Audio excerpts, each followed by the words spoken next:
On Encampment Response 101, my name is Iain DeJong. I lead the Merry Misfits at OrgCode, and Encampment Response has more or less been part of my life for the past 25 years. I'm going to have the opportunity today to share with you the approach that I've taken, somewhat the mistakes that I've made, the things that I've learned by people way smarter than myself, including people with lived and living experience, as well as a plethora of direct service providers in jurisdictions throughout Canada, the United States, and Australia. Before we go any further, I would like to acknowledge that this presentation is occurring on the unceded, unsurrendered territory of the Anishinaabe Algonquin Nation, whose presence reaches back for time immemorial. I'd also like to acknowledge those with lived and living experience, and especially those who have made my knowledge much more intimate and raw, and at times challenging. And I also acknowledge those who work in direct service in response to encampments, and thank you for the hard work that you have done and the various ways that you've taught me.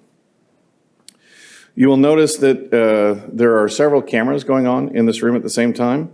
In addition to this live ability to present this information to you, it is being recorded, so if you hear a nugget today that you're like someone in my home community or someone in my organization really needs to hear from that, there will be the opportunity to share this information with them in that regard.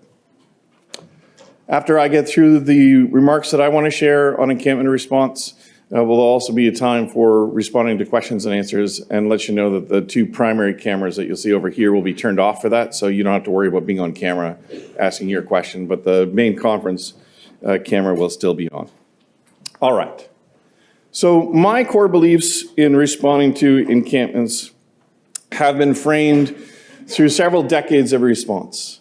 And I think it's fair to say that my core beliefs in the early days of responding have shifted a lot as I've become much more knowledgeable of what it takes to effectively respond to encampments, what it takes to effectively listen to people with living experience in encampments, as well as listening to the broad range of what I'll say is hatred pointed in the direction of people who live in encampments. And I would like to acknowledge that for those of you who work in direct service and those of you who are responding to encampments, the issue has never been more political than it is right now. And one of the things that we're seeing both at some provincial government levels and certainly at some local levels is a failure of system is being blamed as a failure of people. That somehow we're starting to see encampments not as a housing problem, but as a personal failing problem. And I think if we don't get ahead of that messaging very soon, the otherizing and discrimination that will be faced by people in encampments will only be amplified and made worse. I believe that housing is a right and not a reward, and that the only known solution to homelessness is in fact housing. If we're not focused on helping people realize access to housing, we're doing it wrong. This is not to say that there isn't a place for interim options. There absolutely are in our response to encampments. But I can assure you that just more shelter space or just more tiny homes and fields, if they don't provide permanent tenure to people, will not actually solve the problem. They'll just prolong the issue. And you'll need even more shelters and more tiny homes. That we have to keep an eye on housing access, both using existing resources differently and how we prioritize, for example, things like community housing, as well as the ways in which we continue to build housing and advocate for more housing, whether that's through acquisition or new builds, that it is deeply affordable and that is supportive for the people and the populations that we need to serve.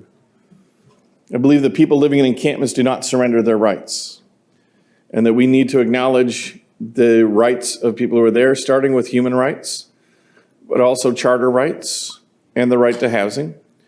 If we approach this work through a basis of people having rights, as opposed to looking at it as a reward, we are also going to change the nature of the conversation with all sorts of other people that have an interest in the issue. The people living in encampments must be invited to participate in matters pertaining to them. That we don't do things to encampments, we do things with people who live in encampments. That we look for voluntary participation in all processes and matters that affect people, including those rare instances where an encampment needs to close for specific health and safety reasons.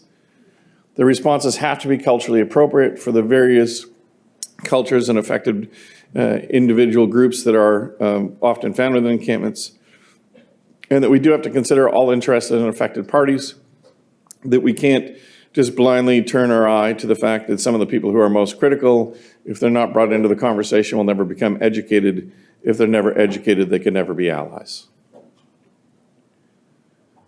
The entire response to encampments is predicated on 5 housing-focused foundations or core principles. These are the sort of things that likely permeate a whole bunch of your other responses that you have relative to responding to houselessness and homelessness in your community. These housing-focused foundations are sometimes called the core principles of housing first, but ultimately comes down to any encampment response starts with no housing readiness requirements. So we are not saying to people in encampments, oh, hey, you need to go to transitional housing first and prove to us that you're worthy of having a permanent place to call home. And you need to go spend time in the shelter and prove to us that you're worthy of a place to call home. And you need to go to addiction recovery and prove to us that you're worthy of having a home. Instead, we say, you are who you are where you're at, wherever you're at is a housable location. Now, we need to uniquely customize the supports for each individual and present housing options that we can actually activate. But we need to start from the position that everybody, by the very nature of their existence, is housable, and that we don't need to make people jump through hoops to get access to that which is their right. The second core foundation is choice and self-determination. A belief that each individual that we serve in an encampment is in fact an expert in his, her, or their own life, that no one knows how to make decisions in their life better than the person who's affected by those particular decisions, that if we actually empower people in making decisions in their own life, they're more likely to have commitment to the decisions that they make rather than saying things that they think you or I want to hear but may not actually be grounded in what they wanted to do, and that we actually need to have sufficient trust and rapport developed to allow people to feel free to make choices that they think might be contrary to the wishes of our program or the wishes of our society as we go about engaging with people. The third foundation is to understand and practice a recovery orientation, rooted very much in mental health recovery, but expanded to consider other dimensions of recovery. What does it look like to support people in recovering from the experience of living in an encampment? What does it look like to help people recover from safety considerations, both emotional and physical safety as it pertains to living in an encampment? What does it look like to support people on a pathway of recovering from poverty? That because no two people are the same in encampments, we believe in individualized, person-driven supports, which is why some of the best responses to encampments that I've been part of in Canada, the United States, and other parts of the world have had more than one solution for people living in the encampments, as opposed to we have one answer, take it or leave it. And really looking at the uniqueness of each person's journey and what they want. So for example, based upon gender identity, you may want a different solution. Based upon cultural identity, you may want a different solution. Based upon your length of homelessness, you may want a different solution. Based upon your presenting needs, you may want a different solution. Based upon your strengths, you may want a different solution. How do we come up with individualized approaches to working with people? And the last and perhaps the most neglected in encampment responses is that we need to promote and support social and community integration. That if we have people who are living in community, a collection of individuals with a shared interest, sometimes strongly embedded is mutual aid and trust, sometimes it's not. But if we take people out of community and expect social isolation to be a cure to their homelessness, we are sadly mistaken. That we need people to still have connection to others. We are social beings after all. And we need to make sure that those are culturally appropriate, gender appropriate, and age appropriate as we respond to people's needs. And we need to make sure that we're not focused on housing only, but housing as a vehicle by which we continue to build and nurture safe and appropriate community responses. All right, foundation's done. Let's get into the meat of encampment response. Step 1, bring together the people most impacted by the encampments. And I'll let you in on a little tip. If you forget the people actually living in the encampments, you miss the most important group to start, which is to say, there's going to be a broad range of interested and affected parties. Some of those effects and affects will come about because of things like people don't have their trash needs met and suddenly there's complaints about the amount of trash around an encampment, or people don't have their basic needs met and suddenly there's all sorts of people who need to go elsewhere to have their needs met, and that can bring a whole bunch of other variables to the site. But we also need to make sure that when we assemble those interested parties, that they're of an influential enough level that they can direct staff or bring resources to the table. You don't send a junior staff person who can't make decisions to a meeting around making decisions around how we're going to respond to encampment, especially if it comes up with resource allocation. So one of the ways that I try to explain it to people is, if you can't tell staff, for example, what their shift is going to be, you probably can't be at the meeting. If you can't say we're going to do something different as an organization for a while, you probably can't be at the meeting. Why do we have people with living experience at the meeting? Because they are masters of their own life and can decide the resources, personal resources they want to bring to bear and solutions that affect them. There should be a defined terms of reference. What is this assembly of interested and affected parties really trying to achieve? Because if they think the entire issue is really bringing people together to complain about the encampment rather than figure out solutions to the encampment, you're probably at the wrong meeting. We should spend about 10% of our time focused on the problem and about 90% of our time focused on the solutions. If we don't, then we're just coming together to basically argue it with one another rather than say, how do we move forward together? And speaking of moving forward together, we do have to have a strong bias towards action. What are we going to do? Not just what are we going to say? And try to solve the problem as commonly understood, and I'll get to identifying the problem in a minute. If you are a person who likes pneumatic devices, as we start to assemble our interested parties, think about the CAFE area, which stands for convene people, create a common agenda with core values, and ensure the voice of living experience at the table.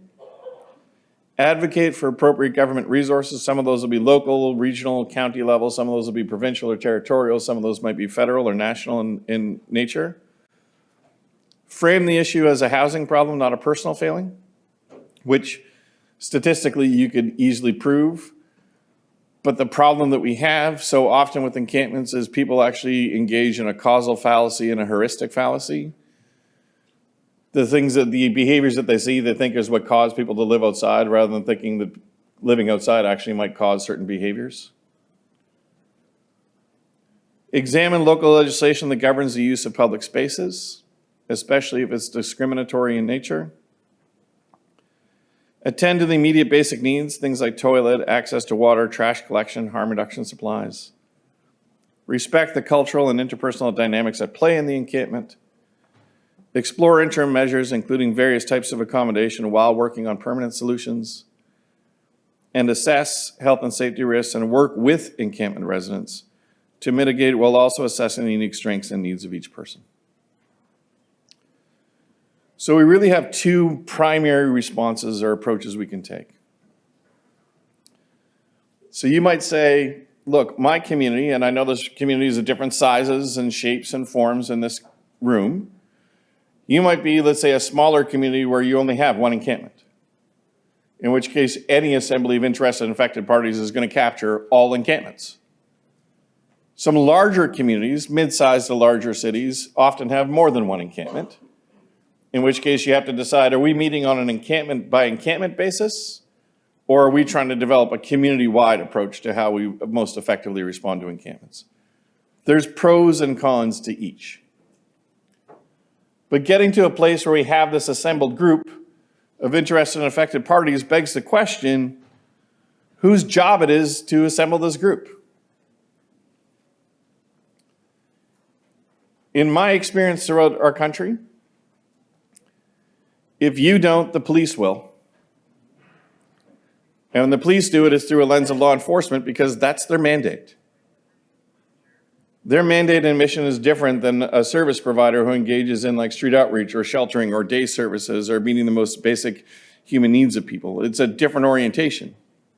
It's not to say the police can't play a role, but it'll be led differently if the group is assembled because the chief or deputy chief of police decides that we need to get together an encampment response group.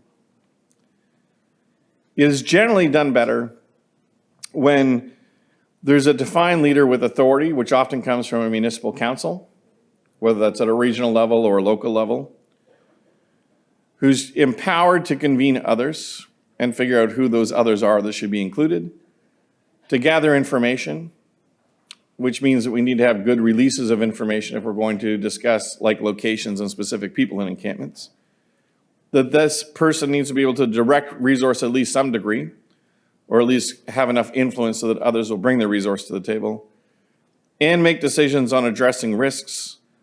So for example, how do we support people and take care of risks without decommissioning an encampment? And then what might be the rare circumstances where we say there is no safe and appropriate way of dealing with the most immediate harms and we need to do something differently. Types of participants in this space are quite diverse. On the next few slides, I'm going to show you some examples. You might belong to a constituency that's not on the list, and I will apologize in advance and say, in my brainstorming, I forgot you. But that doesn't mean that you're not relevant. You can just pencil yourself in on a slide. So these are examples, not an exhaustive list, and they're not in any order of importance. They're really just, where do I find certain types of people in responding to encampments at a local level? So people with living experience, people with lived experience. So living experience, people still living in the encampments. Lived experience, people who have a history of having lived in an encampment but are not currently living in an encampment. So that perspective is going to be critically important to understanding the day-to-day reality, the challenges and opportunities. We need system leadership at the table, which is usually like in the place of, out in Alberta, it would be a community-based organization. In Ontario, it would be the service manager. In different provinces, it sits with the provincial department, but basically who's responsible for holding the system together? They need to be there. Street outreach needs to be there if your community has street outreach. If your community is too small to have a street outreach program, then we really need to focus on who can actually do street outreach work, even though they may not be a street outreach worker. Shelters. And people will say, but why would we want a shelter provider in response to an encampment? And I will say, because all encampments are a response to shelter. I didn't like the shelter. I couldn't get into the shelter. They were full. I used to use the shelter, and then I was asked to leave. The shelter is too far away from where I'm currently residing. There's always a reaction. And so let's not, throw all shelters on the bus and say encampments exist because shelters suck. There are some amazing shelters in communities throughout this country where the encampments are not a reflection on poor shelter service. They're a reflection on the fact that there's inadequate capacity within the shelter system, or specific population groups are not well served within the existing shelter system. And so people are meeting their needs in other ways. Day services. Especially if they're the sort of day services that people are using to go get access to, like hygiene, right? A place to go do laundry, have a shower, wash up. Food access and food security locations also can be critically important for day services. And these can be especially helpful if they're places where people living in the encampment are having those needs met, because they have a relationship with people that is a lot like the relationship street outreach workers may have. Community legal clinic or pro bono legal representation. If we're going to talk about people's rights within a legal context, give them access to someone who knows the law. Someone who's there to be their legal advocate and to make sure that we're not walking over people's rights in our response to an encampment. One of the things that I took away from some of the work that I've done historically in Washington, D.C., is every time they post notice, even of a cleanup of an encampment, which isn't removing, it just really means cleaning up, like we're going to come through and take whatever trash or things that are broken out of the way. They post the community legal clinic phone number right there, that if you have any concerns and you want representation, call this number. An impartial equity expert. So someone whose job is just to look at the work from an equity lens, race equity, age equity, gender equity, and ability equity, other equity concerns. Someone who's basically making sure that we're not reinforcing biases or making policy decisions based upon flawed assumptions. Housed residents in the neighborhood where the encampment is located can be really helpful, especially given the diverse nature of housed residents, some of whom are probably very empathetic, if not sympathetic, about the encampment, and others who might be up in arms and saying really awful things to hear, like, why can't you get those people out of my neighborhood? Business owners and operators. There's a good example. I'm not sure if I'm able to say the community, but I have other sessions, so I'll find out if I'm allowed to say the community. But there's a community out west where it's the business community that is actually investing in the solutions, getting motel space available en masse for people to have an alternative to living in an encampment. And it's completely voluntary, but that wasn't coming from government, that's coming from business. Advocates. So people who would claim to be an advocate for people living in encampments, and I say claim, you want to make sure that's affirmed by the people who live in the encampment, that yes, that person is advocating on my behalf. Sometimes people have their own agendas. We just want to make sure that there's not asserting an agenda onto people living in encampments. Faith-based organizations, especially the churches, synagogues, temples, et cetera, that are actively involved in supporting the needs of people experiencing homelessness. Indigenous organizations and or representatives, especially if there's Indigenous people living in the encampment. Various municipal departments, I'm not going to read through all of them, but a couple that I'll highlight, or one that I will highlight, or two that I'll highlight. One, communications, so actually bringing some backbone communication support to how we respond to encampments. And the other one is urban or environmental planners, and that is appropriate if, for example, the encampment has been established on a floodplain, or in a place that they've actually been doing some natural restoration work where there's concerns about the environmental impact of the encampment. Social or community housing, access the waitlist representatives, especially if that, again, person is of a sufficient of authority that they could influence modified chronological access. Getting your provincial or territorial income supports people actually at the table.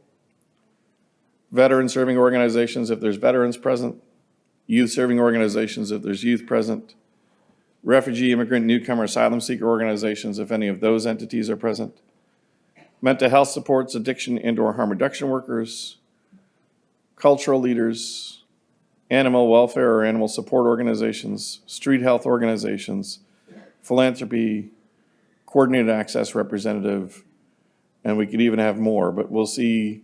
What I'm designing here is a group of diverse, interested and affected parties who all have a specific interest in response to an encampment, preferably with an orientation towards solutions that are voluntary, as in people in the encampment choose a service path related to other options on a pathway towards permanent solutions, rather than an enforcement-first approach. You'll notice as we kind of go through, I didn't, for example, in this particular construct, I listed police, but I didn't put law enforcement in charge. I listed things like parks or parks rangers, but I didn't put them in charge. I really saw it more as a community process that isn't enforcement or else. In fact, it's service, and then what? In Encampment Response 101, one of the biggest challenges you will likely face is what is the problem that we're actually trying to solve? Now you might think, especially if you come from a service provider background, the issue that you're trying to solve is access to resources for immediate needs, while also focusing on permanent solutions to the houselessness or homelessness of the individual couple, or in some rare instances, families. But do you think that's the same way that a housed resident in the neighborhood would solve or articulate the problem? Or how would the likes of an enforcement body, bylaw, parks rangers, police, how would they define the problem? How would income supports define the problem? How would a settlement service define the problem? How would that environmental planner define the problem? If you don't get on the same page from the beginning around what problem are we trying to solve, all of those entities, those interested and affected parties, come from a place of absolute, how do I put this nicely, selfishness. How do I solve the problem in relationship to my mandate of my organization or my government department or the reason why I'm around this table? So it's not putting the people living in the encampments at the center and saying, how do we understand their needs to solve those specific problems as identified by the people living in the encampment? Instead, it tries to say, well, the issue is trash collection, or the issue is people don't have safe disposal locations for needles, or the issue is they're on a floodplain, or the issue is open fires, or the problem is people are loud till late at night. We need, and it's one of the hardest things in encampment response, get on the same page what we're trying to solve. And then once we can agree on the problem, what are our shared beliefs to be upheld in our response? So the shared beliefs in upholding our response, what do we actually all hold in common, is also going to inform the way that we work together as a collection of entities. So for example, if we all believe that everyone in the encampment must be offered a viable shelter or housing option prior to any enforcement activity, then we better make sure that everybody follows through on that. And you might articulate that differently. You may have different ones. I'm just putting an example. Maybe you believe collectively that you need to engage from a trauma-informed perspective with everybody, and you want that to be a shared belief. Or maybe you want to uphold the principles and practice of harm reduction as a core belief. Or maybe culturally appropriate services as a core belief. But naming those, not as a list of platitudes, but to actually say this is going to inform our work to solve the common problem that has been identified by this diverse group of people, all of whom have an interest in responding to encampments. All right. So we've got our group of people, we've got our problem, we've got our core principles, and now begs the question of the what. What exactly are we asking outreach or some entity to do in their engagement? Well, you know this, but not everybody in your community knows that before we can do the intensive work, we actually need people's consent. We need permission to engage. And I bring this up because I've been to far too many communities where they think that this is assumed that if people are living in public space that they don't need to provide consent to services. That we can just show up and mandate that they do whatever we tell them to do. Not true. Each person in the encampment must be engaged. So you cannot have someone who gives consent on behalf of everybody in the encampment. Each person must have the services explained to them. This is what we're offering to do. This is how we're offering to do it. This is when we're offering to do it. The person actually has to desire the services being offered. Otherwise, we're continuing to engage with people with something that they actually don't want, which is also condescending. And they actually need to sign off, or if not signed, at least verbal with witness that they are willing to accept services. And then we lead with empathy. That's the starting ingredient. And if we don't have good empathetic street outreach workers, we're going to miss the opportunity to actually develop trust and rapport in a way that will allow us to engage in conversations around alternatives. We're not going to show up to encampments and just tell people what's what. We need to engage using open-ended questions, drawing out the narrative from the individual as affected rather than telling them how we are going to assert a specific solution onto people. And we need to listen. A lot. And this would be, as I said, errors I've made in my career and things I've learned along the way. I thought you could just show up, tell people what the options were, they would just pick the best option and away you went. Until I realized that maybe listening before I created options would get more traction on the options. Identify clear goals related to alternatives to the encampment. This doesn't have to be overnight. In fact, it doesn't have to be with a sense of urgency depending upon the nature of the actual response. That we get feedback from people and we change our approach based upon the feedback we get. And then we try to have active engagement rather than passive engagement. Active engagement is I come up with options and open-ended questions and exploratory information to present to you. Passive would be I show up and just like, hey, how are you? Those like, hey, how are you conversations can be really good in the early days of engagement and developing rapport, but never get us to a place of solution-focused conversations in a timeline that I think is actually required of us in terms of our engagement and the promises that we are making to the broader community of people living in the encampment that we can provide meaningful solutions or alternatives on at least an interim basis. So it's not going to be in your best interest to have different people going to engage in the encampment all the time. Some level of consistency is remarkably important.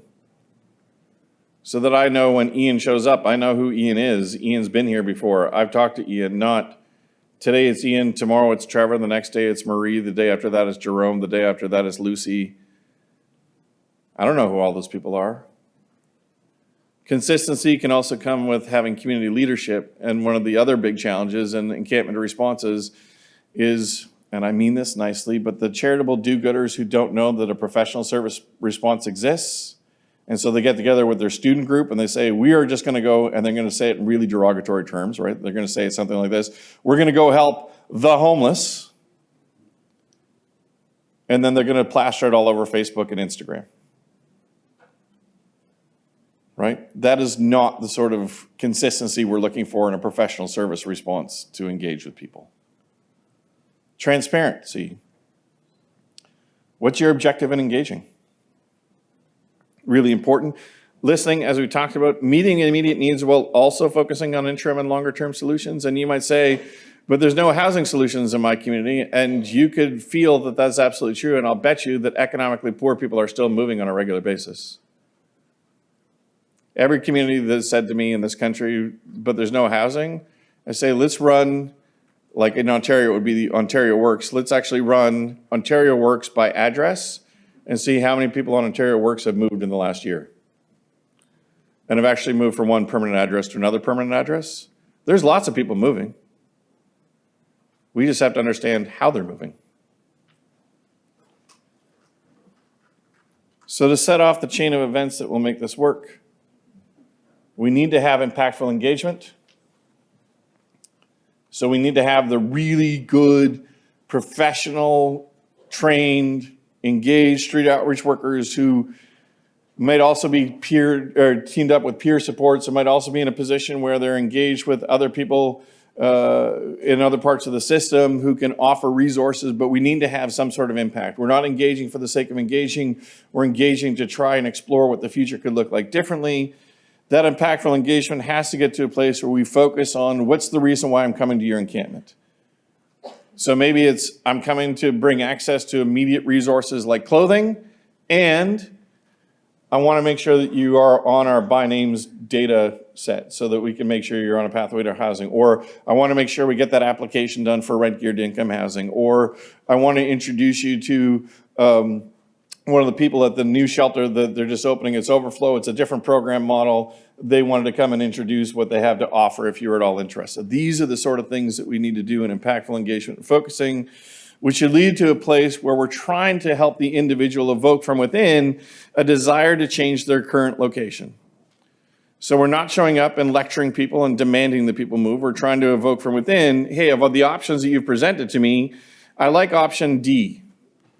Let's do that one. Or I like to be in a position where we can start to unpack the question of what would it take for you to explore something different, then developing a plan at the individual basis or the couple basis or the family basis, but usually individuals or couples.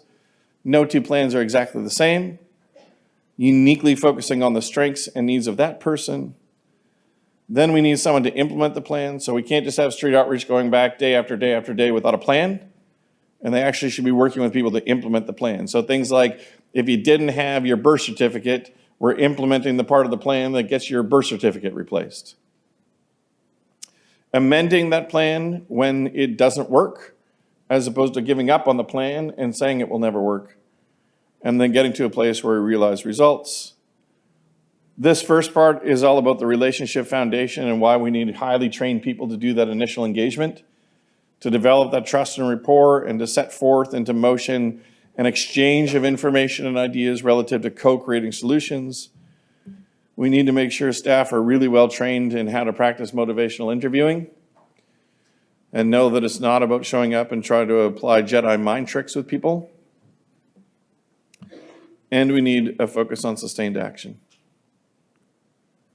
Your encampment response should be grounded in a very specific service orientation. This may be born out of those shared beliefs that you had relative to the things that you said you held in common as a group.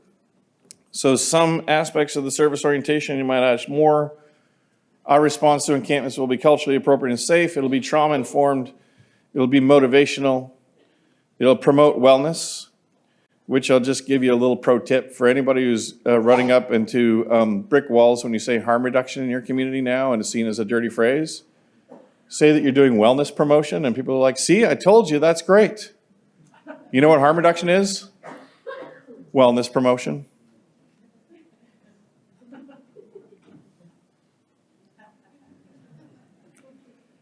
Compassionate. Progressively engaging, which means we don't treat everybody in an encampment like a helpless moron. We actually understand what people are capable of doing and build upon those. Strengths-based, which means we actually have to understand how to apply a strengths-based approach. Person-centered as opposed to system-centered in particular. Empathetic and really striving to express our empathy with people. Gender appropriate, and specifically acknowledging that yes, there might be more people identifying as male in encampments, but the needs of women living in encampments can be quite different. The needs of non-binary, gender fluid individuals, for example, can be quite different for people living in encampments, really respecting that. Being non-judgmental, or if we can't do that, at least being selectively judgmental and being as least judgmental as possible. Because I've actually found people like to say non-judgmental, and then you kind of look at their practice and you're like, you're not really non-judgmental. You're like sometimes judgmental. And is it age appropriate? Especially for both ends of the spectrum, youth and older adults. You need some process for understanding what the immediate needs are within that encampment and what can actually be addressed and what cannot be addressed within response to the immediate needs. Like it might be that it's just logistically impossible to do certain things that you might want to do to respond to immediate needs in an encampment, but at least being transparent in that regard. And then collecting information that you may have through other sources you may need to get. But if I'm going to work with each individual on a person-by-person basis, while also understanding the encampment as a collective, understanding both needs and strengths, there's certain information that will be really critical to have. So the first we probably have in spades, like names, aliases, or street names, dates of birth. Whether or not they're on by names data list. Is it an individual, couple, or family? The length of their homelessness, only because we do have some resources specifically geared towards people who have experienced chronic homelessness. Having some understanding of which services are they still using. So I put like drop-ins as an example there, because that's frequently a service that might be used. Other food security programs might be used, or meal programs might be used. Maybe going to access the shelter for specific goods, but not staying at the shelter. What services did they previously use, but they don't use anymore?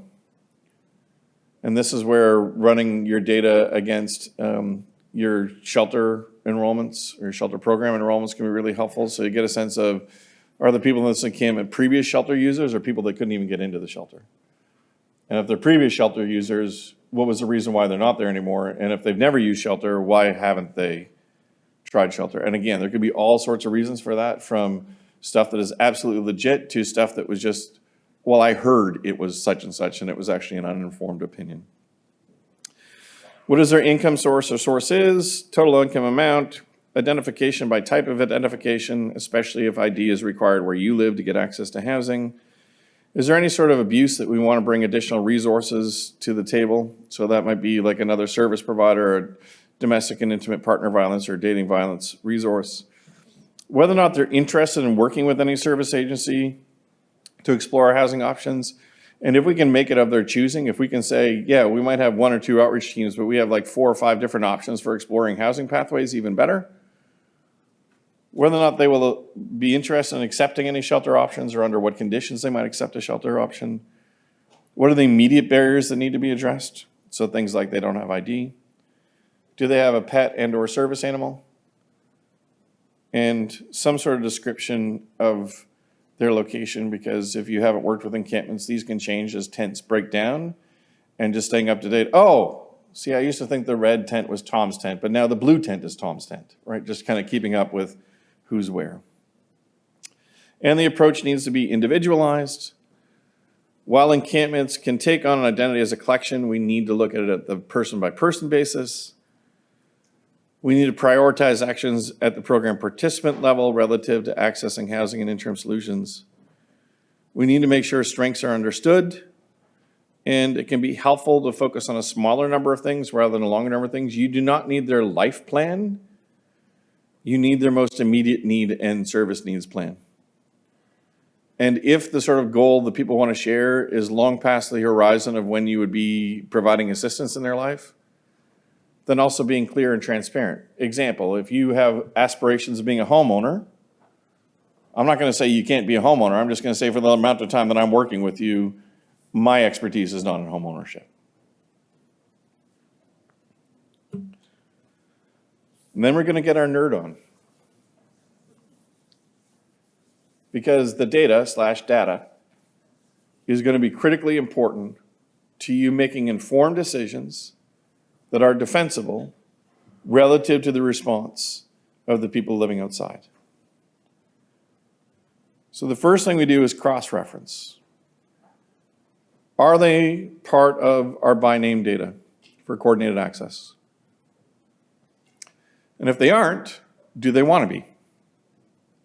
Second, has there been any shelter use in the previous 90 days? And you can also cross-reference that with things like weather events or special events in your community. So for example, maybe, I don't know, a few Canadian cities can relate to this. Maybe Taylor was coming to town, and people who like normally would be hanging out by the concert venue are like, I'm just not dealing with that many people. I will just go into the shelter for the night.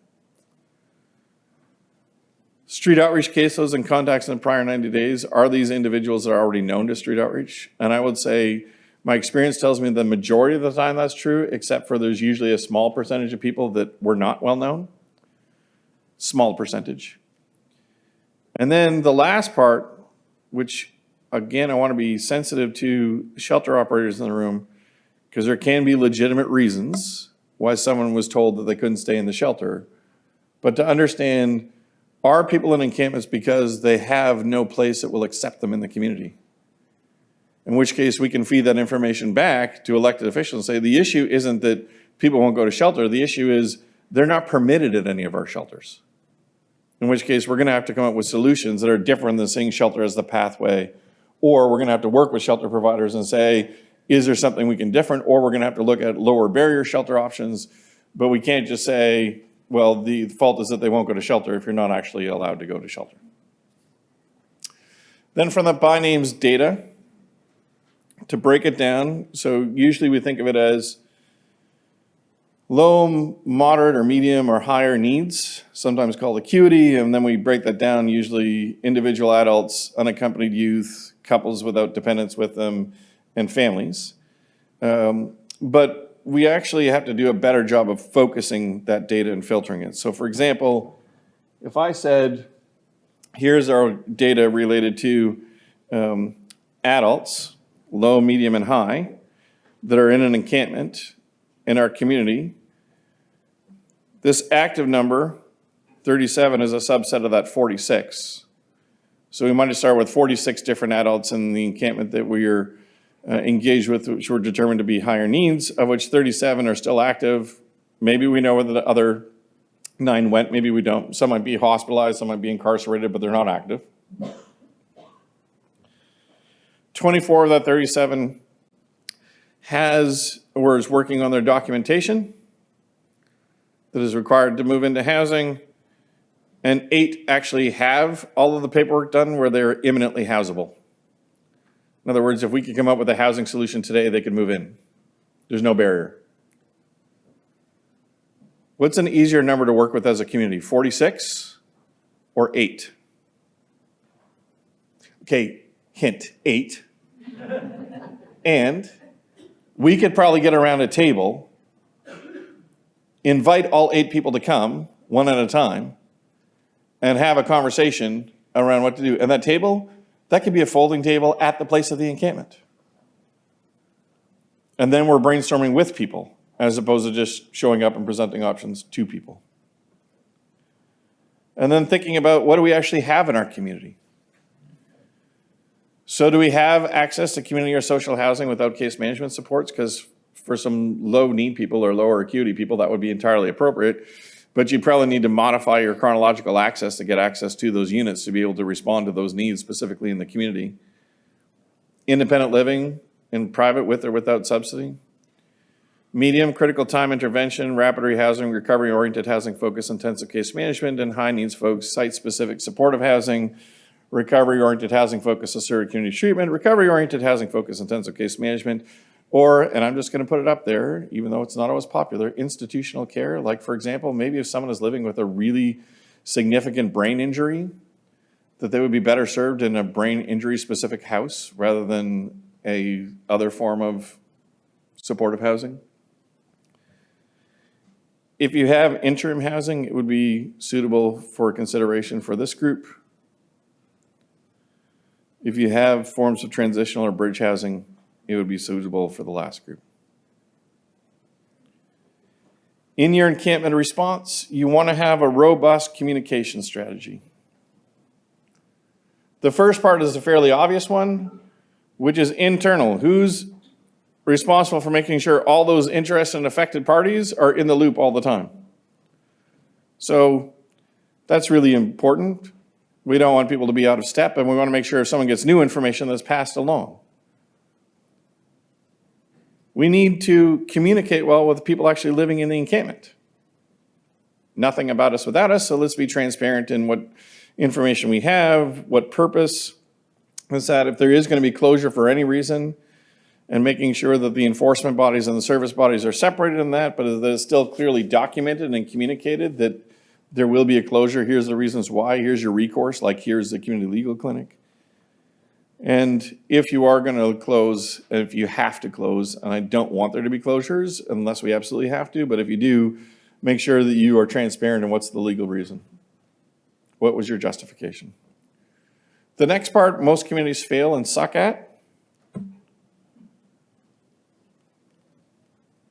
This is where it's actually going to be won or lost, isn't in like a nicely refined corporate communication. It's going to be, what are your TikTokers and your YouTubers and your Instagrammers and your Facebookers, what are they saying? Because you know right now that neighborhood already has a Facebook group where they're chatting all the time about that encampment.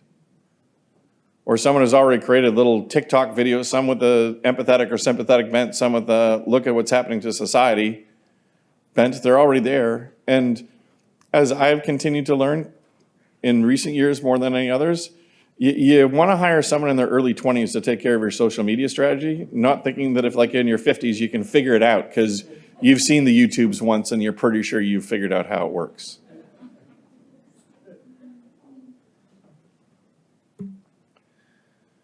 And then figure out what is the message that you need to get across.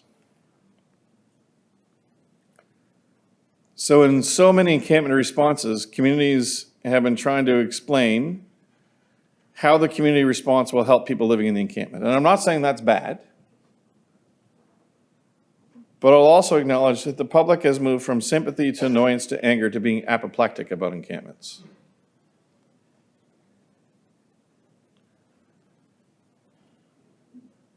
So if you want to build traction, you need to be able to explain to the housed public how a housing-focused response to encampments is actually in their best interest. Yeah, we can still win over some hearts and minds of saying it would be good if we did good things for people experiencing homelessness.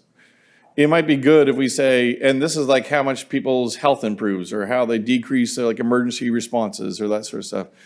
But in recent years, especially post-pandemic reality of the encampment explosion across the country, I've found more and more general public are not empathetic or sympathetic. They're like, get people out of my park, get them off my sidewalk, get them off my, well, the equivalent of off their lawn.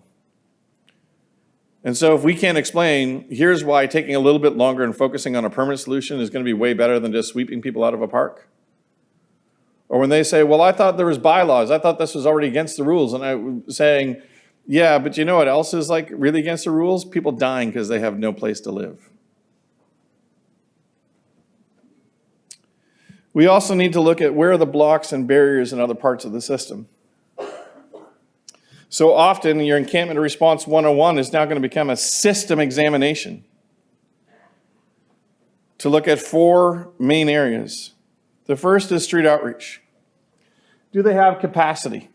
Do we have enough street outreach workers? And if all of your street outreach is working like Monday to Friday, 8 to 4, 9 to 5, you're probably doing it wrong. You probably have the wrong times of day. And yeah, there are some risks with doing street outreach late at night. And there's also huge rewards for connecting with people who might otherwise have been working or taking care of their basic needs during the day and weren't actually in the encampment. Professional street outreach that understands how to do engagement in a way that is person-centered, trauma-informed, that actually sees things like case notes as an act of respect rather than an administrative task so that you don't have to tell your story over and over again. People who follow standards and ethics and boundaries in their work. We can't just take a bunch of people who are interested in street outreach and assume that they'll know how to do street outreach or they'll just figure it out as they go. We need to make sure we have sufficient geographic coverage. It's one of the things when people say, we're reach functional zero homelessness outside. And I'll say, this entire area? And they're like, no, like this 3 blocks downtown. I'll be like, oh, awesome. You forgot some places. And the other big failing with street outreach is they give up on permanent solutions because they're taking too long. So they only focus on the immediate needs. In which case the entire relationship is transactional rather than transformational. With shelters, we need to look at capacity. Do we have enough shelter beds for population groups that are served through sheltering? The service orientation. So a nice way of saying it, does the shelter believe in social service or are they exercising social control? What are their barring and banning processes and policies and lengths of time? The location of the shelter, maybe it's just too far away and it's a transportation issue. People, pets, and possessions, how do they deal with the 3 Ps? By name lists or by name data. The issue of documentation. Whether or not people have income supports or access to income. Whether or not people are staying active and we're actually recording service transactions into our HIFIS or other homeless management information system.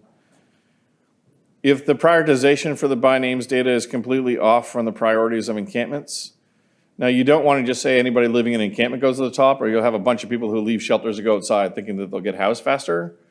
But if you had something like people who've been living outside a year or more are going to be prioritized over people that aren't, then you can start to see some traction in the system. The other big one is communities that lack appropriate care conferencing or case conferencing. And on the housing barriers and block side of things, no access to rental supplements is a problem. And some communities are doing that at a more local level now, realizing that even though local governments haven't been in the business of rent supplements, waiting for other orders of government to do that is really going to cost people time and money. Not enough capacity to support people in housing upon exit from an encampment, so not enough, whether it's case management supports, follow-up supports, peer supports. No prioritization for people getting access to rent-geared income units is a problem. No prioritization for people getting into interim, bridge, or transitional housing can be a problem. And lack of capacity or expertise to find units. So, newsflash, they do not teach real estate in social work school. Who do we keep asking to go find apartments? Who come back and say there's no housing?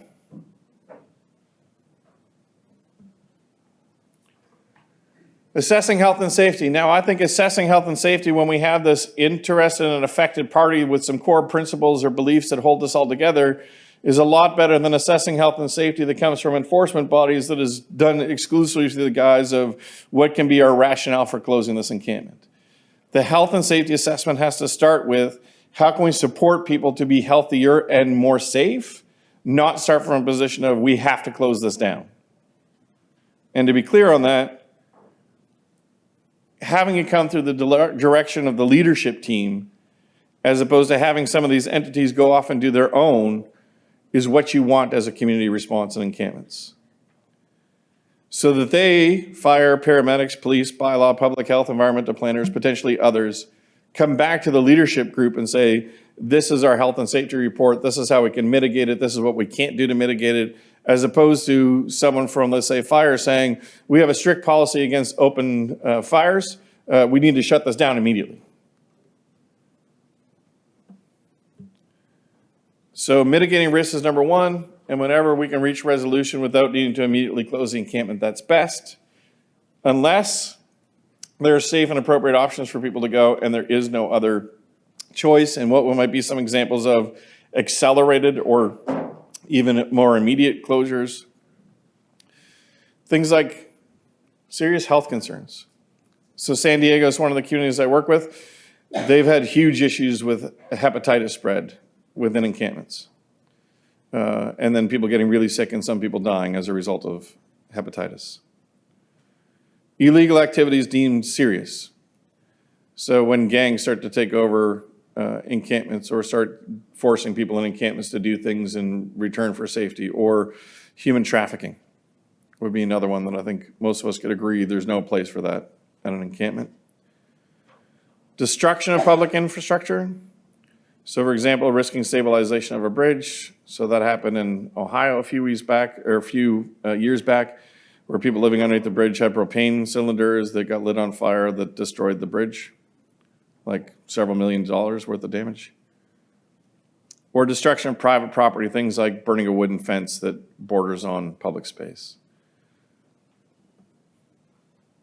If we get to a place of closure, acknowledge that there's 3 different types. The first, voluntary.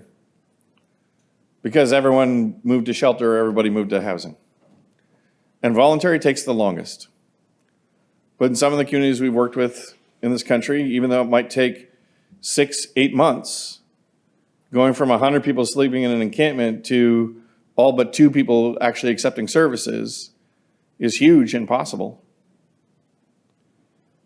Planned closure, but with advance notice and intensive services, where each person is offered an alternative that's safe compared to the encampment. And the last is the immediate, because of serious health and safety concerns that cannot otherwise be addressed. And that's where you'd have to honestly be able to say, people living in the encampment are at an imminent risk of death, in which case it would be justified. All right. So we got through the doom and gloom part. What can we do? We're going to look at rapid response measures, sometimes called interim measures, and I'm going to look at some permanent solutions. And everything I'm going to share with you, I've stolen from other communities in terms of the things that they are putting in place. So every single one of these is an operational idea. And the communities know that I stole them, and I like to refer to this as legal larceny.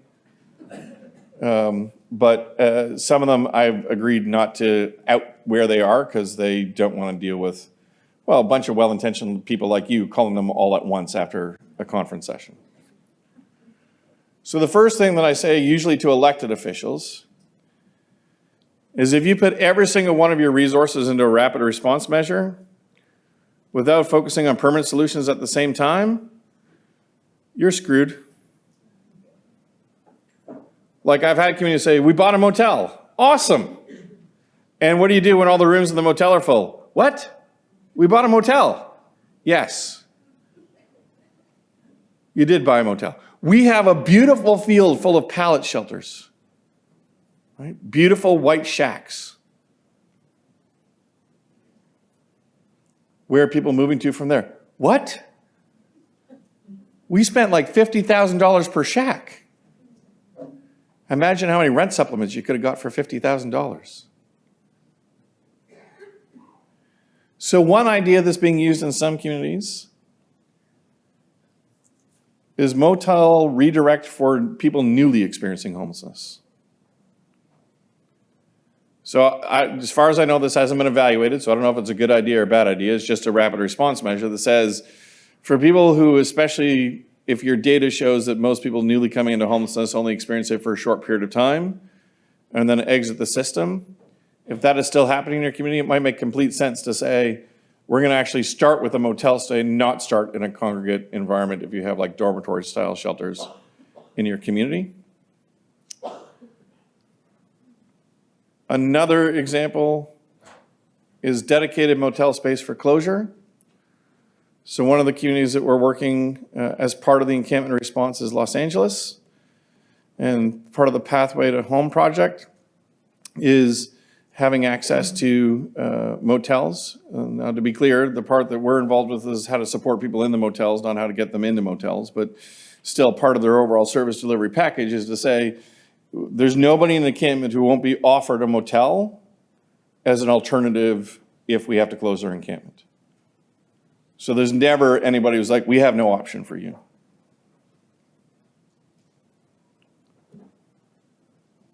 Big tent, which you can put little tents in. Then they become almost like nesting dolls, you got one inside the other, inside the other, inside the other. Or you can set up like traditional kind of cots and stuff. Why have bigger tents become popular, especially in some colder jurisdictions, is because you can provide central heating to the big tent. And then you don't have the issue of open fires and propane cylinders and those sorts of issues. Plus, if the community, and I would say the community should decide this, not you deciding for the community, if they decided they wanted like a peer concierge at the door or safety ambassador at the door, or they might even call it security at the door, they can also determine who gets to come and go from the community, which they don't have, let's say, in an open park setting. This is happening in several communities in the UK,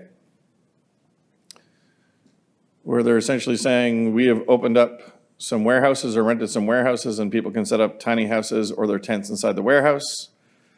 Keeps the elements off you, have access to toilet or a trailer close by for toileting, showering, those sorts of things. Again, to control the environment, the heat.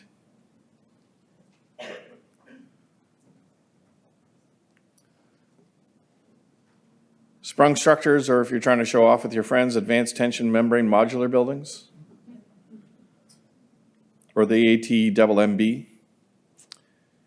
So this, for example, is one of the service centers in Los Angeles, which is built as a hub, used in all sorts of different environments, very durable. You can put kind of more traditional type shelter cots, those sorts of things inside it as well. Another interim measure that's being used in some Canadian communities is warming buses. So for people that won't go into shelter or cannot go into shelter, and they will not leave their encampment, but it's, the sort of environment that we live in may get to 20, 30, 40 below. And the ability to say, we can bring the bus to your camp, and if you want to come in for a few hours to warm up, you can do that. Yes. Siri, I can say that again.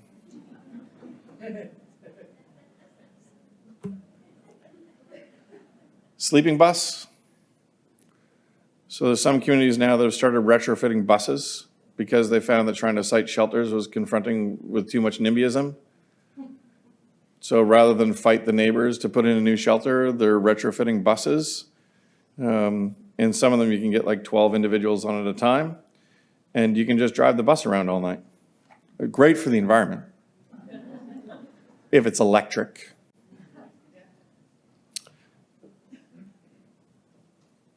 If you've experienced people living in their cars or RVs in your community, setting up actual safe parking areas, which can also be resourced, so that people can come together, and usually it opens up in the evening, let's say 6 or 7 at night, There's portable toilets. There's usually support workers, case managers, et cetera, who are there. People who can help navigate other systems are there. And then they have to usually be gone by, let's say, 7 or 8 the next morning. But they had a safe place to park their vehicle overnight without people bothering them. An innovation I saw in Eastern Canada, which I quite liked. CCAN conversions. So good news is that you can retrofit them to get a couple of like small units within each CCAN. The other good news is that if you ever needed to move them, you can move them. So that's possible. Pallet shelters. So I'm going to get this wrong, I think, but I think it was something like the pallet shelter business has increased 700% or something to that effect in the past few years.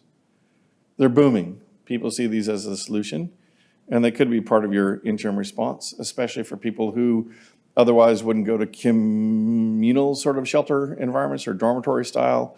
If you don't have motels, usually it's 1 or 2 people per pod within a pallet shelter. Crash pads and nap pads. So these are usually set up in communities that allow people, so usually set up near encampments, allow people who are rough sleeping to come and have a secure place to sleep for a while. It's warm out of the elements. And then the last interim option that I'm going to share with you, and some of you might have some other ones as well, but hubs with resting spaces. So they may not be able to provide you a cot, but things like the Water World, which exists in Windsor, the gym allows people to sleep on mats. So, and having been there and evaluated the program, they have lots of people who sleep rough all night and then come in during the day to sleep on mats in the gymnasium. They won't go to another shelter, but they'll come into the hub.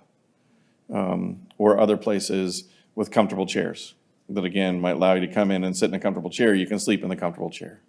So recliner. And sometimes things like recliners are a workaround if there's opposition to shelter, which is usually defined as having a bed. And they say, but we don't have beds here. We have recliners. Are we going to bylaw against recliners now? And then some permanent housing solutions, some of which can happen a little bit faster, and all will be subject to what's going on in your local community. So motel purchases. So picking up older stock, some of which requires renovation, some doesn't, but especially some of the motels that exist along the Trans-Canada Highway that were built in a different era that are essentially already renting by the week or the month in many communities as it is, and just saying we want access to some of that stock without trying to displace everybody else. So we have to look at what their vacancy is and really focus with their vacancy loss, not focus on displacing others. This is an example of organized housing-focused relocation made famous in the article, A Tale of Two Tent Cities, the critical role of housing engagement in addressing homeless encampments. If you haven't read that article, I'd recommend it. But essentially, in Gainesville, Florida, there was a large encampment that was near a shelter. This large encampment was known as Dignity Village. And I will say, as someone who's been in the field for a few decades, if a program has the word dignity in it, it's usually going to be the most undignified thing you've ever seen in your life, usually. So this would be an example of, I described the encampment as a spark and a stiff wind away from disaster. So the county said, we're going to close it, and then there's concerns about all the people to be displaced. And so they said, not a sanctioned encampment as in, here, live in this plot, because they already had a sanctioned encampment. It was a disaster, Dignity Village. But they said, rather than forcing you all to immediately scatter, we'll set up on this plot of land beside the shelter, each one now being raised off the ground onto a pallet, a wooden pallet, and we'll house everybody one by one. And they did until there was nobody left to be housed. So they decommissioned the encampment through Housing Solutions exclusively. And talked about all the ways in which that was in the best interest of the people served, best interest of the community, best interest of the first responders, et cetera. Government-backed master leasing. So this is the other big innovation that's coming out of Los Angeles County right now. Rather than expecting not-for-profits to go and try to make deals with property owners to get head leases or master leases, the county is backstopping all of it. So they now have several thousand units that are on board, and a few thousand more units are coming on board without doing any new construction. And all the master lease apartments are exclusively for people living in encampments. So again, you have access either to a motel or a housing unit directly from the encampment. Nobody is displaced. If you choose to have access to it, there's on-site supports 24 hours a day, 7 days a week. And what makes it so innovative is that all the insurance, all the liability is sitting with the government, not a not-for-profit organization. The other thing that they did, which is quite interesting, is they have a third-party property management company that takes care of everything from broken windows to kicked in doors to lost keys to scratched linoleum or whatever, so that the property owner doesn't have to worry about any of that.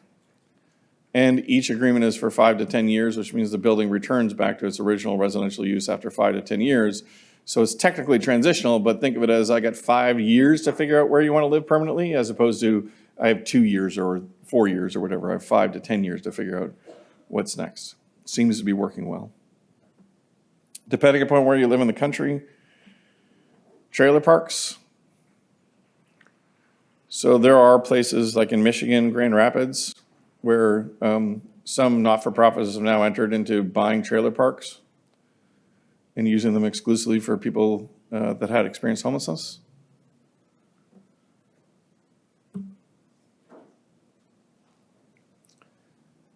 Micro and tiny homes, I would just always say be cautious. If it costs more on a square foot basis to build a small home than it does to do traditional construction, you probably want to look at traditional construction rather than saying we did this cute tiny home village. And also remember that most tiny home villages are actually created by people who would never live in the tiny home village themselves. So maybe asking people about the housing they want rather than telling them this is the housing they deserve. And I'll add one more commentary. In whatever community across the country you live in, look at the history of ghettoization and government-assisted housing in your community and look at what people are trying to achieve by the tiny house and ask yourself if history is just repeating itself. But some are great.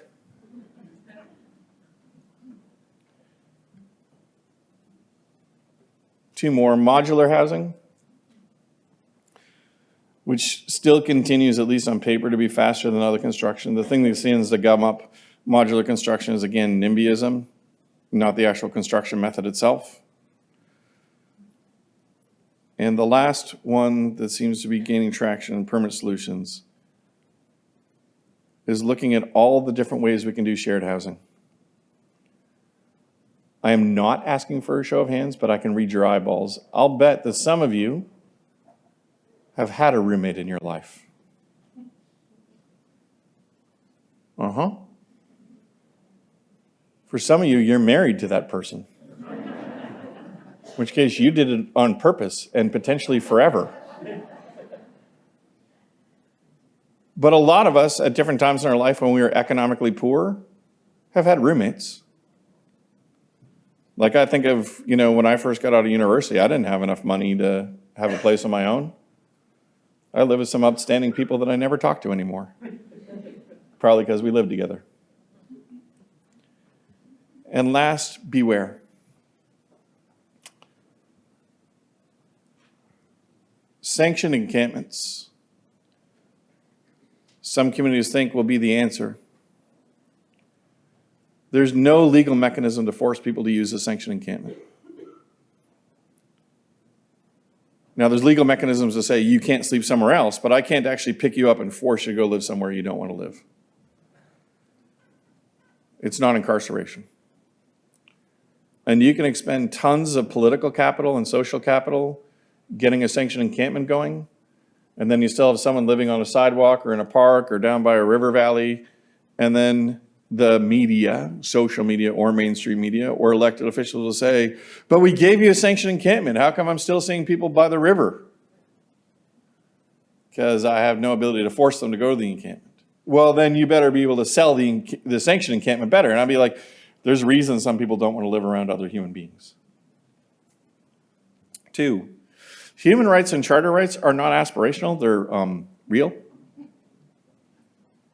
Okay, enough about that. Can we stop adding more outreach workers without actually giving them tools that they can help people move to? Like, adding more outreach workers isn't the answer unless you have some place for outreach workers to help people get. Otherwise, you just have more outreach workers competing for the same resources, which leads to more conflict. And increasing street outreach without adequate training for street outreach workers causes harm. Tend to be people who overpromise and underdeliver.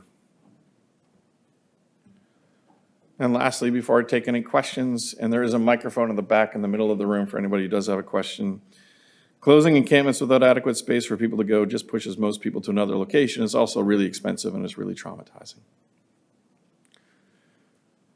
So in a minute, I'll take any questions, comments, queries, or cries of anguish, but I'll also provide some contact information. If you're looking to read more about encampment responses, if you go to the OrgCode website under resources, we have the encampment response guideline that we created for the country. My YouTube channel is fledgling, but it's mighty, and our rant about encampments on there. I don't spend time much on the Facebook page just because I find all the trolls live on Facebook, and I don't like them very much. And I also provide commentary and things perhaps of interest on my LinkedIn page, where you can get more information on encampments and such. I will say that 25 years in, I still don't have the easy answers. I don't have the silver bullet. But what I do have is knowledge made from mistakes, and I hope sharing that with some of you today, the successes and failures, helps you frame your community response. The other sessions that I'm doing at the conference, I will be doing another one with the Canadian Alliance to End Homelessness on what does the partnership look like with them to help communities in their encampment response if people are interested in that. I'll also be doing a session on how do we focus more on getting people, focus more on coordinated exit than coordinated access. And the session I'm really looking forward to is captain of the javelin catching team, which is tomorrow morning. Otherwise, thank you all for being here. You can stay in touch this way.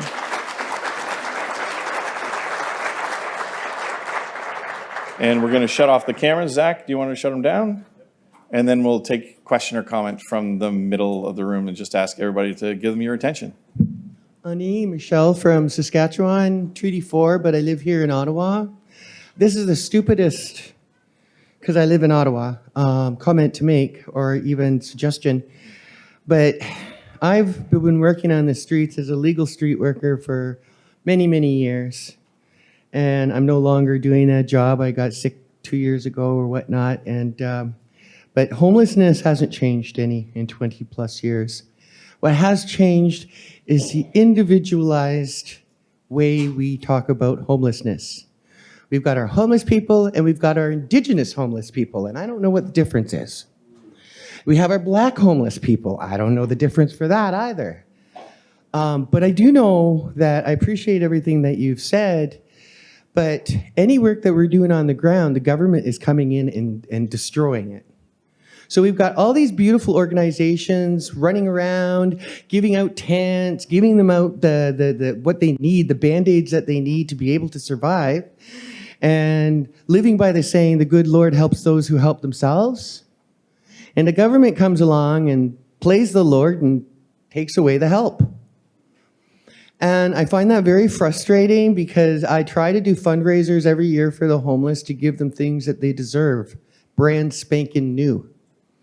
And this year I was actually told by the organization that I happened to donate this stuff to, nobody appreciates it. It's not what they need. What they really need is a home. And we know that. Those two people that I have a good relationship with, they see homelessness and working with homeless as a way of life. I don't have that much time to invest as a way of life, but they did. And they created a beautiful community, but again, we're still left with no homes. So instead of giving the Band-Aids that aren't working for unfortunately, I'm talking about maybe we should start going to the churches who took our land or can stand there at the land, stand at the land, on the land for tax-free, where our people have to pay taxes for. It's absolutely amazing. So we start attacking the churches, and we start looking at the land that we can buy, and we start going to the politicians and saying, screw your rules. Your rules that stop from tiny homes from going. I'm sorry, I happen to see it as a second stage housing. Tiny homes, and that's something we're not even allowed to have because of bylaws. And there are so many bylaws in the city that people are now moving their homelessness out to the suburbs. And that just makes the suburbs upset because they don't want to do that after they, gave up their life for their home that they live in, right? And they don't want to see the guilt laying around all around themselves. So I'm just asking, as I sat there and watched the whole thing and heard everything that you're saying, as the workers or the politicians were saying this morning, that there is a solution. Why don't we go to them and find out what the heck their solution is? Because they seem to be relying a lot on us and on doing the work that we're doing. And it's now time to go to them and say, okay, this is what we're doing. What are you doing? I mean, I'm tired of working for nothing. I mean, not nothing as in not getting paid. I'm not getting paid, but for work I do. But that's besides the point. I'm tired of getting nothing in return by doing these things and next week go and see the same person, finding out they're no longer have what we just gave them last week. And with the cold weather coming up, I think we need to start knocking on churches' doors and saying, open your damn buildings. It's not being used any other time. I believe in community. This other place that I work with, they talk about everybody around them as neighbors. And even the language has to change from clientele to neighbors. These are our neighbors. These are the people we don't know yet. And these are the people that we should be, if we want to live in a civilized place, which it seems that we do, I think we should start looking at these people and educating the masses that these are your neighbors. And I've run into every one of your problems that you've talked about. And I agree. It's like banging your head against a brick wall sometimes. Miigwech for your presentation. Thank you for your comments and questions.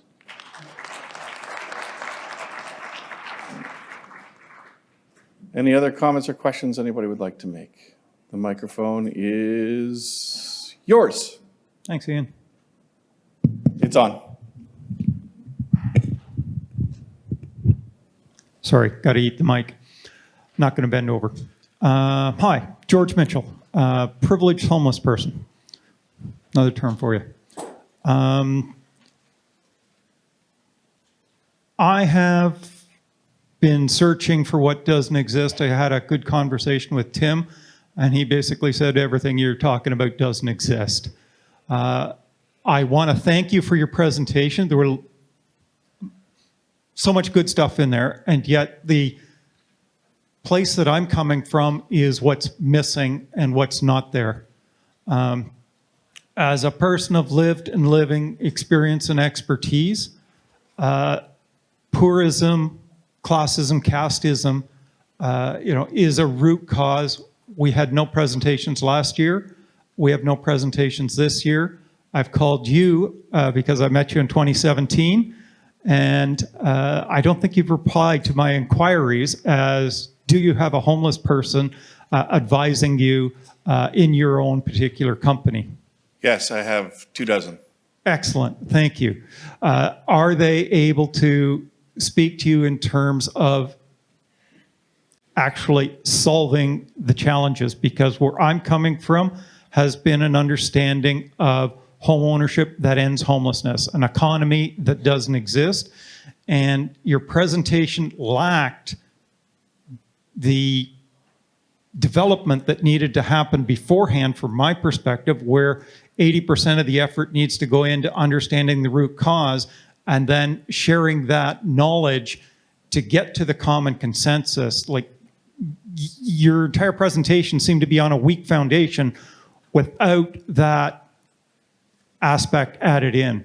I'm sorry it didn't meet your expectations. It's not about meeting expectations. It is about having a strategy that's going to be able to meet the needs of previous speaker and meet the needs of all the stakeholders, especially the people that need to be moving out, but we're in the middle of what's effectively a genocidal war on the poor, and the poor have zero resources. I'm homeless with cancer. I've gone from my development environment, was living in a shelter, to living in a bus shelter with cancer. That's not a development environment. Without equitable resources, the best ideas that I have end up being zero. So that's where I'm getting a sense of, the best and brightest people in the country are having zero voice, zero input, zero platform.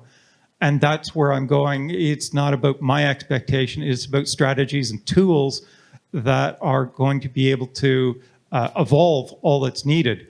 And that's where I'm going. I see shortcomings. How do I engage with you from a bus shelter in various cities that I'm at to evolve what you're doing?